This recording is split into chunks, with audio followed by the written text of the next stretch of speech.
dan tata kelola. Misalnya policy brief, boleh. Policy brief itu gampang sekali, Pak. Jadi kalau 20 orang punya 20 produk, saya kira gampang. Policy brief boleh. Naskah akademik peraturan daerah, boleh. Roadmap pembangunan daerah, SOP organisasi publik, standar pelayanan publik, indeks tata kelola, kan? Indeks kepuasan IKM. Nah, itu masuk produk. Itu jadi apa tadi? Produk jasa yang diadopsi oleh masyarakat. Kan? Ya digunakan. Nah, ya digunakan artinya nanti ada keterangan dari keterangan. Iya, keterangannya dari pihak eksternal itu kan, bahwa kami menekan itu. Gampang ya jadinya. Oh, di sini orang IPDN semua kan. Caranya sih gampang, Pak. Berarti bukti evidence untuk yang itu berarti perlu dirundingkan. Ya semoga lah. Nah kemudian bisa juga kalau kita arahnya ke situ ya. Kalau yang bawah ini kan arahnya ke UMKM. Ya boleh di sini, tapi katanya kalau IPDN yang nomor 1 ini ya. Dia menutup kemungkinan yang 2, 3, 4, 5. Atau kalau produk enggak, kita bayar yang jasa, yang servis. Nah, bisa jasa konsultasi, terapan, konsultan kebijakan publik, banyak pasti ya. Konsultan tata kelola desa, konsultasi UMKM, CSR, jasa pendampingan, jasa pelatihan, jasa riset terapan, jasa mediasi fasilitas. Jadi 20 apa? Satu tadi sangat mudah sebenarnya. Bukan menjadi sesuatu yang susah. Ya.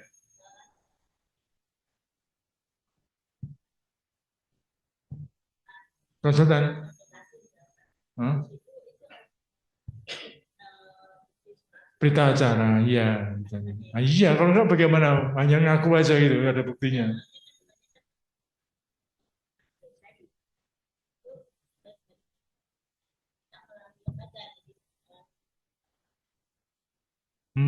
Ya nggak apa-apa tuh.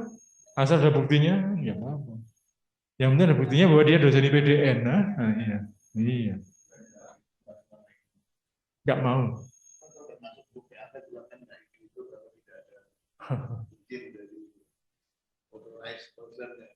Ya, semoga itu pokoknya Lamspark itu hanya ingin melihat itu. Nah, iya. Ada Lihat lagi, Pak, buktinya. contohnya nih. IPD itu pernah mengadakan BIMTEK misalkan untuk para kepala desa, atau ada juga para eselon 3, eselon 4 di IPDN. Dosen yang ngajar kan banyak, tapi dalam satu event dihitung sejumlah dosen atau dihitung satu event. Nah kalau seperti itu berarti eventnya satu tuh Pak. Eventnya satu, tapi iya. Dosennya kan banyak. Tetap. Ya tetap satu tuh yang dilihatkan kan. Oh, kalau gitu ini. Kan yang penting ini Pak. Yang penting adalah bukan dosen tapi produk Pak. Lah kan produknya iya, tapi kan produknya satu itu kan. Enggak dong, Pak. Karena modul yang dihasilkan banyak itu. Dalam satu pelatihan itu dosen juga bikin modul. Modulnya kan banyak nih. Dilatihkan hanya eventnya satu. Dosennya beda-beda. Yang disampaikan beda-beda, dosennya beda-beda. Oh iya. Ya, dosen, masuk. Produknya beda-beda itu. Ya, kalau produknya beda-beda bisa masuk. Itu nomor mudah. Iya. Nah. Oke ya. Jadi nggak mah.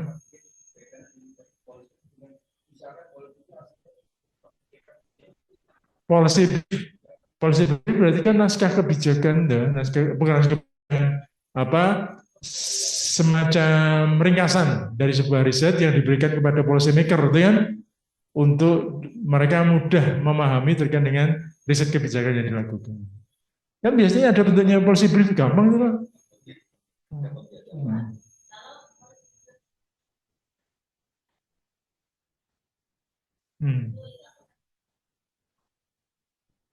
Nah di sini apa tuh yang di produk kebijakan kok ya? Kan nggak ada policy brief ditindaklanjutin, nggak ada. Gitu? bahwa itu nanti diberikan mereka, mereka mau menggunakan atau berarti buktinya kalau dia ya memang sebaiknya dia menggunakan ya, diadopsi menggunakan, berarti ada pernyataan menggunakan itu.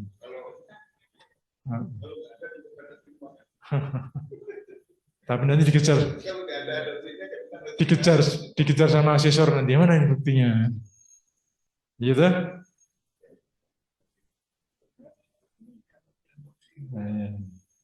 Oke. Ini adopsi, berarti kan adopsi itu dipraktekkan ya. Berarti kalau nggak dipraktekkan nggak masuk ya. Ini masuk. Ya, mesti suruh aja praktekkan. Apa, lanjut? Nah, ini tersedia lab, contohnya ini ya. Tersedia kebijakan formal kelembagaan. Nah, ini ada SK. Ada SK, ada strukturnya. Kan? Ada standar pengelolaan lab tadi yang ditanyakan, ada SOP ini. Ada modul, ini berarti kan modul. Nah, modul ini tergantung dari mata kuliahnya. Kemudian terdapat bukti sahih. Nah, ini ada bukti sahih penggunaan. Dan ini fisiknya itu aja. Nah, kalau terpenuhi berarti sudah terpenuhi unggulnya. Jadi tidak sulit ya, di LAMS paket untuk unggul nggak sulit. Saya beberapa kali ke daerah itu ya, banyak perguruan tinggi yang tidak gede bisa unggul. Ya karena dia memenuhi itu, bagaimana lagi? Jurnal internasional masuk.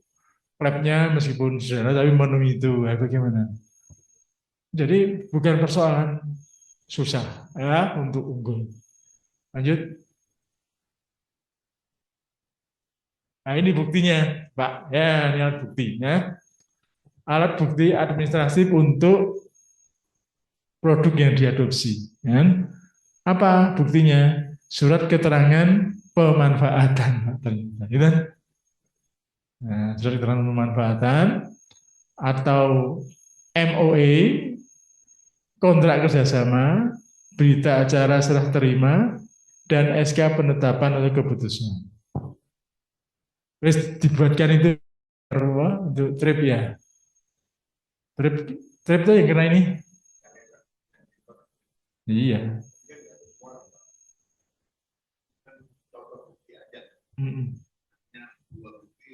Ini bukti kuat, ya. Ini bukti kuat.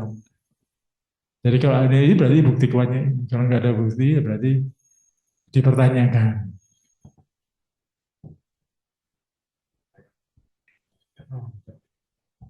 Nah, ini bukti implementasinya ya. Bisa jadi seperti ini. Bukti implementasi lapangan, ada foto, ada video, ada dokumentasinya, mungkin ada tautan websitenya, atau ada log penggunaan sistem kalau ada itu.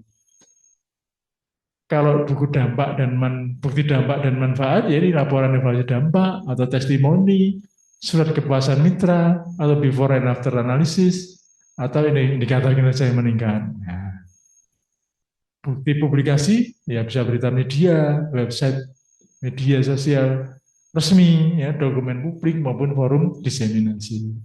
Bukti legal, ya ini. Dan bukti akademik, ya saya kira sudah semakin jelas ya. Trip ya. Lanjut. Nah, ini kita masuk perbedaannya. Lab untuk sarjana dan magister. Nah,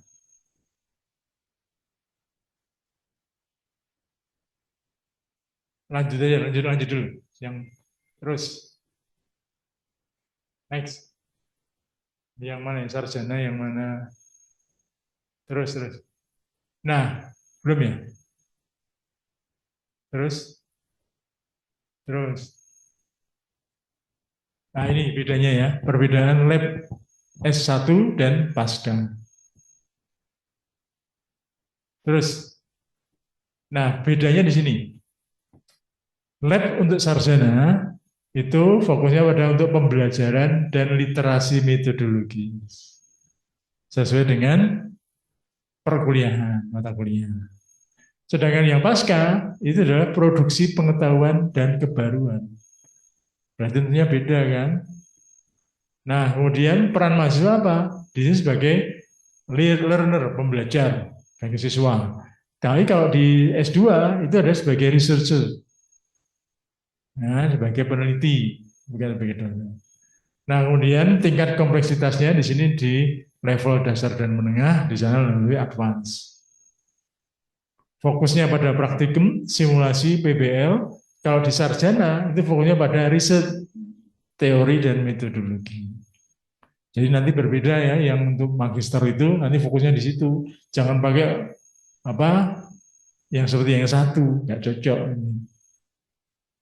Outputnya ini laporan praktikum, tugas akhir. Nah, kalau ini harus artikel jurnal, policy brief atau disertasi. Kalau S3. Peran dosen ini sebagai instruktur, di situ sebagai supervisor. Nah ya jauh beda ya. Nah, nanti yang untuk magister mungkin labnya bisa aja jadi satu dengan lab yang S1, tapi nanti fungsinya berbeda. Dia digunakan untuk itu. Jadi lab S1 itu adalah learning laboratory. Ya. Laboran S2 itu riset laboratory. Itu bedanya itu. Ya, silakan.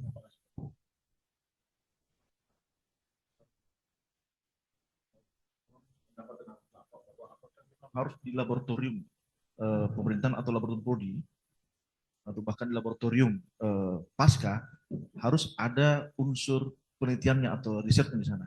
Kenapa saya pertanyakan ini Bapak? Ingin menyampaikan bahwa di IPDN ini kita sudah punya lembaga penelitian tersendiri, misalnya setara dengan lembaga penjaminan mutu saat ini menyelenggarakan acara ini.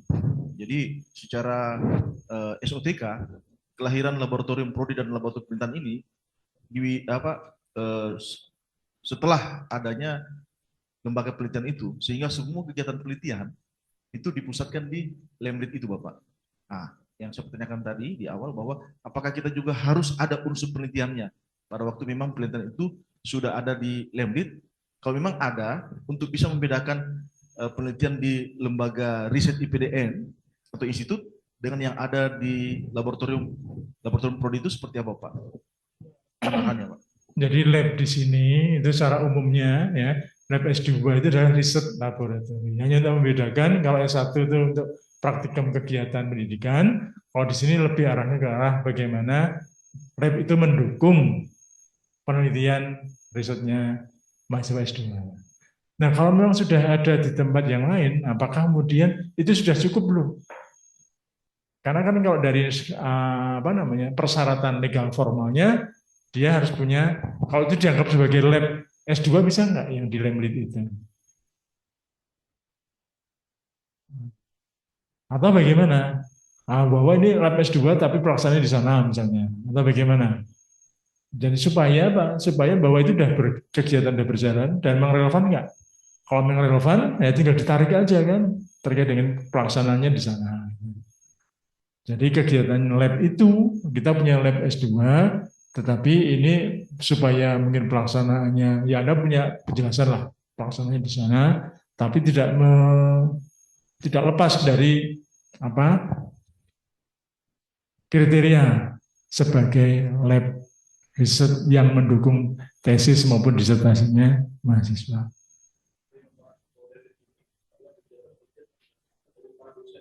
Para dosen, oh.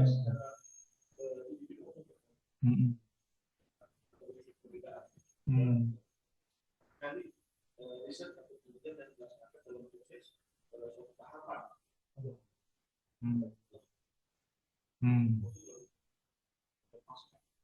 Gini, kalau saya lebih baik, kalau lebih amannya Anda tetap punya lab sendiri ya, prodi ya. Lab prodi itu nanti dibedakan aja S1, cari satu departemen mungkin bisa S1, S2 kan.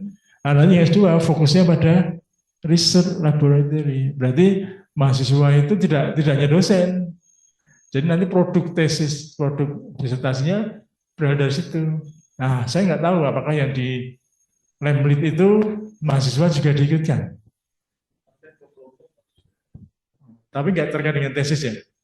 Nah, itu yang salahnya di situ. Nah, berarti Anda bisa mengisinya di sini lagi. Jadi untuk lab prodinya itu arahnya ke penelitian yang nanti mendukung tesis.